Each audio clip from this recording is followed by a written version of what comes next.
Di tengah pandemi COVID-19 yang masih melanda, membuat keberadaan panti pijat tunanetra yang berada di kawasan Seduduk Putih kian mengkhawatirkan.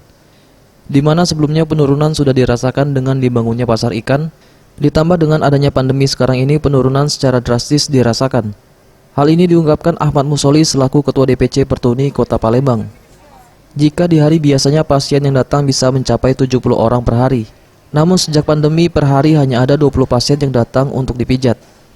Adapun ketika mendapat kunjungan dari Wakil Wali Kota Palembang Fitrianti Agustinda pada Rabu 22 Juli 2020, Musoli berharap agar pemerintah Kota Palembang bisa membuka akses dan menaikkan kesejahteraan mereka. Bukan berkurang, Pak. Sangat berkurang. Sangat berkurang? Iya. Sampai berapa persen lah kalau hitungan itu?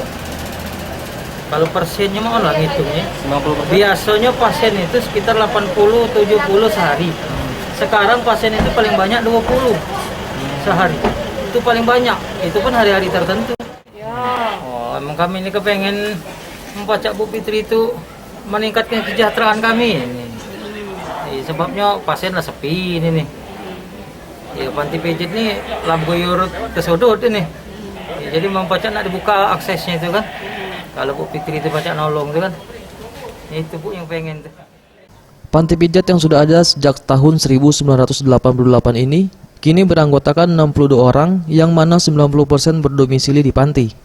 Eza PM, Sriwijaya TV.